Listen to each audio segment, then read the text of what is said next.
Assalamualaikum warahmatullahi wabarakatuh. Kami dari kelompok 9, perkenalkan saya Nesa Rizka Lestari dengan NPM 2022-14500-249 dan rekan saya. Perkenalkan, nama saya Muftahudana dengan NPM 2022-14500-210. Kami akan membahas materi tentang dokumen perdagangan luar negeri.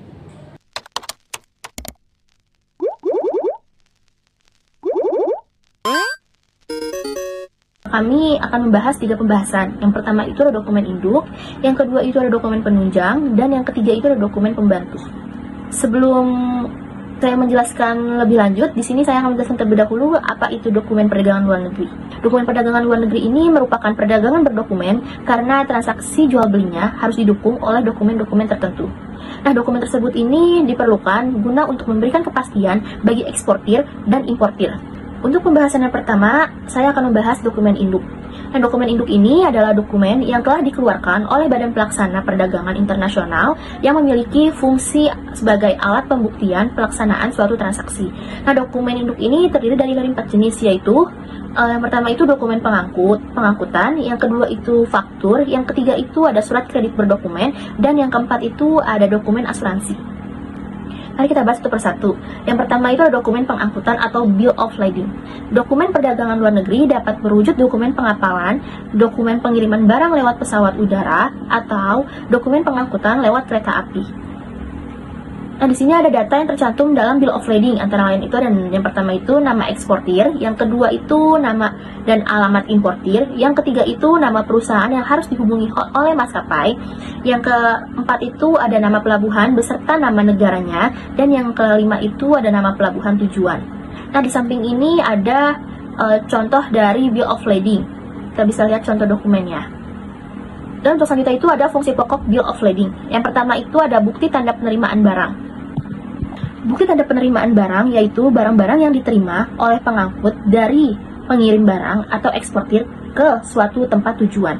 Dan yang kedua itu ada bukti pemilikan atas barang, yang menyatakan bahwa orang yang memegang Bill of Lading merupakan pemilik dari barang-barang yang tercantum pada Bill of Lading. Dan yang ketiga itu ada bukti perjanjian pengangkutan dan penyerahan barang antara pihak pengangkut dengan pengirim atau eksportir. Selanjutnya ada jenis-jenis Bill of Lading. Yang pertama itu berdasarkan kepemilikan Bill of Lading.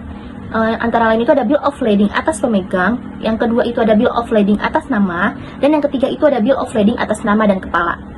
Untuk jenis yang kedua itu ada berdasarkan pernyataan dalam pemuatan. Yang pertama itu ada Received for Shipment Bill of Lading, yang kedua itu Signed on Board Bill of Lading, dan untuk jenis yang ketiga itu ada berdasarkan bentuk Bill of Lading. Yang pertama itu ada Short Form Bill of Lading, yang kedua itu ada Long Form Bill of Lading, yang ketiga itu ada Truck Bill of Lading, yang keempat itu ada Combined Transport Bill of Lading, dan yang kelima itu ada Liner Bill of Lading. Untuk jenis yang keempat itu berdasarkan kondisi Bill of Lading. Yang pertama itu ada Clean Bill of Lading, yang kedua itu ada Unclean Bill of Lading, dan yang ketiga itu ada Stale Bill of Lading. Untuk pembahasan yang kedua dari dokumen induk yaitu ada faktur atau invoice. Dokumen penting dalam perdagangan luar negeri karena dari dengan melihat invoice kita dapat mengetahui berapa jumlah dan harga barang yang diperjualbelikan, jumlah penutupan asuransi dan besarnya bea masuk yang harus dibayarkan. Di sini ada faktur dibedakan menjadi 3, yaitu ada performa invoice, yang kedua ada commercial invoice, dan yang ketiga itu ada consular invoice. Nah, di samping ini ada contoh dari salah satu faktur yaitu commercial invoice. Di sampingnya itu ada contoh dari commercial invoice. Dan untuk pembahasan yang ketiga dari dokumen induk itu ada surat kredit berdokumen. Surat perjanjian kredit yang diterbitkan oleh bank devisa di negara importir yang bertindak selaku bank pembuka yang ditunjukkan kepada eksportir melalui perantara bank penerus yang ada di negara eksportir. Di sini ada di sampingnya itu ada contoh dari surat kredit berdokumen, yaitu permohonan pembukaan letter of credit. Untuk pembahasan yang keempat itu dari dokumen induk ada dokumen asuransi. Dokumen asuransi ini surat bukti pertanggungan yang dikeluarkan perusahaan asuransi atas permintaan eksportir maupun importir untuk menjamin keselamatan atas barang yang dikirim. Dokumen asuransi ini dapat berupa sertifikat asuransi, polis asuransi, dan surat penutupan asuransi. Nah, di sini di sampingnya itu ada contoh dari laporan alokasi dana awal atau laporan dokumen asuransi. Saya ambil salah satu contohnya ini. Dan untuk penjelasan selanjutnya itu ada dokumen penunjang. Tidak hanya dokumen induk, tetapi dokumen penunjang juga ada. Nah, dokumen penunjang ini merupakan dokumen yang dikeluarkan untuk memperkuat atau merinci keterangan yang terdapat dalam dokumen induk, terutama invoice. Dalam dokumen penunjang ini ada beberapa jenis, itu antara lain ada pengepakan atau packing list. Daftar yang berisi rincian barang yang terdapat di setiap peti, karung, atau kemasan yang mencakup jenis bahan pembungkusan atau pengepakan dan cara mengepaknya. Dan yang kedua ini ada surat keterangan asal. Surat keterangan asal ini dokumen yang harus disertakan pada waktu barang ekspor di Indonesia memasuki wilayah negara tertentu sebagai bukti bahwa barang tersebut berasal dihasilkan dan diolah di Indonesia. Di sini ada dua jenis SKA, yaitu SKA preferensi dan SKA non preferensi. Kita akan bahas satu persatu ya. Yang pertama itu ada SKA preferensi. Nah, SKA preferensi ini digunakan dalam rangka memenuhi ketentuan yang ditetapkan oleh suatu negara atau sekelompok negara terhadap ekspor barang-barang tertentu yang berasal dari suatu negara lain berdasarkan perjanjian internasional atau unilateral. Dan yang kedua itu ada SKA non-preferensi. Nah, kalau SKA non-preferensi ini digunakan dalam rangka memperoleh fasilitas pengurangan atau pembebasan tarif bea masuk yang diberikan oleh suatu negara atau sekelompok negara terhadap ekspor produk-produk tertentu yang berasal dari suatu negara lain yang memenuhi syarat sesuai ketentuan perjanjian internasional atau penetapan unilateral. Dan untuk pembahasan yang ketiga itu dari dokumen penunjang itu ada surat keterangan pemeriksaan. Nah, surat pernyataan yang berisi keterangan mengenai barang yang ditujukan untuk memberikan jaminan terhadap mutu barang, jumlah barang, ukuran barang, berat barang, keadaan barang, cara pengepakan barang, dan jumlah satuan barang dari masing-masing kemasan atau pengepakan. Dan untuk yang keempat itu dari dokumen penunjang ada sertifikat mutu barang. Sertifikat mutu barang ini berisikan informasi mengenai hasil analisis barang atau dasar pemeriksaan laboratorium yang juga dapat dilakukan untuk menguji kekuatan, daya tahan, kapasitas, dan konstruksinya. Dan untuk pembahasan selanjutnya dari dokumen penunjang akan dijelaskan atau akan dibahas oleh rekan saya yaitu Nessa Rizka Lestari. Menjelaskan poin berikutnya. Di sini ada sertifikat manufaktur. Sertifikat manufaktur itu adalah suatu pernyataan yang dibuat oleh produsen yang menyatakan bahwa barang ekspor dengan merek tertentu adalah benar-benar hasil produksinya. Lalu ada keterangan timbangan.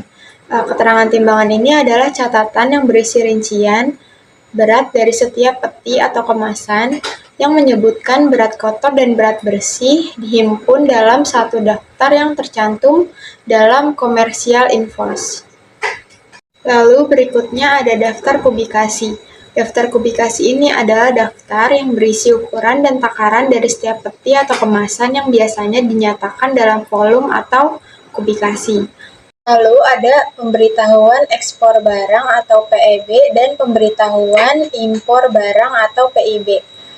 Barang yang akan diekspor dari Indonesia atau diimpor ke Indonesia wajib memberitahukan ke kantor Dirjen Bea dan Cukai dengan mengisi formulir pemberitahuan atau PEB atau pemberitahuan impor barang atau PIB. Selanjutnya, poin dokumen pembantu, di mana dokumen pembantu ini adalah dokumen yang berfungsi sebagai pelengkap atau pendukung dalam proses penggunaan, pengoperasian, maupun pemasaran suatu produk atau mesin. Lalu, dokumen ini juga mempermudah pengguna untuk memahami cara kerja, tata letak, maupun keunggulan produk.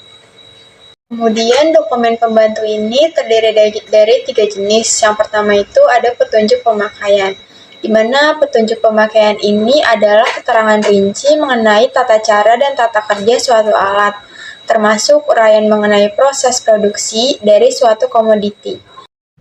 Berikut ini adalah salah satu contoh dari petunjuk pemakaian, di mana petunjuk ini tuh sangat berguna bagi para operator yang ingin mempergunakan barang berupa alat atau mesin. Kemudian dalam menemukan kelainan alat atau mesin ataupun mengolah barang komoditi sesuai peruntukannya. Lalu yang selanjutnya ada skema tata letak mesin.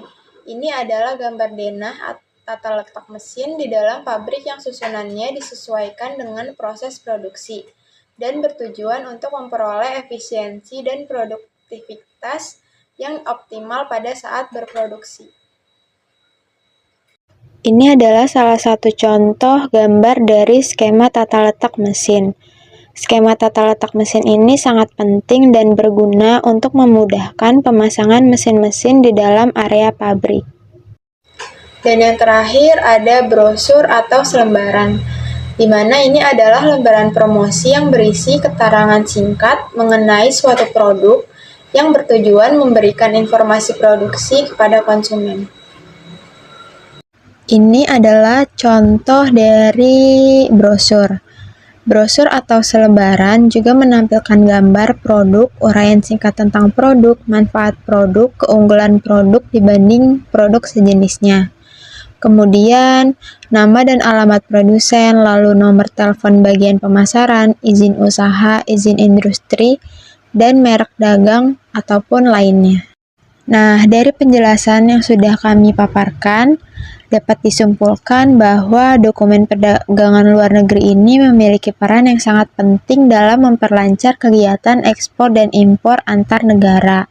Dokumen-dokumen seperti invoice, bill of lading, letter of credit, lalu packing list, dan sertifikat asal barang berfungsi sebagai bukti legalitas, informasi detail transaksi, serta jaminan keamanan dalam proses perdagangan internasional.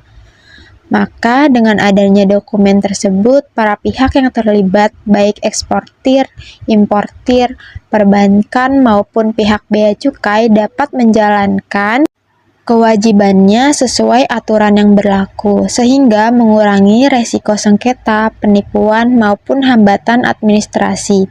Oleh karena itu, pemahaman dan ketepatan dalam penyusunan serta penggunaan dokumen perdagangan luar negeri menjadi kunci tercapainya kelancaran transaksi dan terjaganya kepercayaan antar pelaku perdagangan internasional. Sekian pemaparan materi dari kelompok kami, kurang lebihnya mohon maaf. Wassalamualaikum warahmatullahi wabarakatuh.